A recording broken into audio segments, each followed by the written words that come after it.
এই মুহূর্তে সবথেকে গরিব ও দরিদ্র দেশের নাম হচ্ছে হাইতি। যে দরিদ্র প্লেয়ারগুলো এবার বিশ্বকাপে খেলছে ব্রাজিলের মতো দলের বিপক্ষে। এই কথাগুলো আমি কেন বলছি? কারণ এরা এতটাই দরিদ্র যে এদেরকে স্পন্সর করার মতো কেউ নেই। এদের নিজস্ব পরিকাঠামোই নেই। নিজেদের দেশে যে প্লেয়ারগুলো নিজেরা প্রশিক্ষণ করবে ভালো পরিকাঠামোর মধ্যে, সেই ব্যবস্থাটুকুও নেই।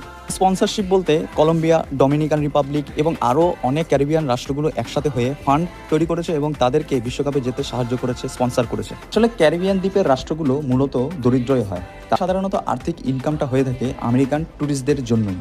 অথচ সব ক্যারিবিয়ান রাষ্ট্রগুলো দরিদ্র হওয়ার পরেও তাদের ভ্রাতৃত্ববোধ দেখেছেন। এক দেশের প্লেয়ার ভালো খেলছে জেনে প্রত্যেকটা ক্যারিবিয়ান রাষ্ট্র এগিয়ে এসেছে, ফান্ডিং দিয়ে সহযোগিতা করছে যাতে তারা বিশ্বকাপে যেতে পারে এবং ভালো পারফরমেন্স উপহার দিতে পারে। হাইতি ভালো খেলবে না খারাপ খেলবে, কতদূর যাবে বিশ্বকাপে, এটা আমি বলতে আসি।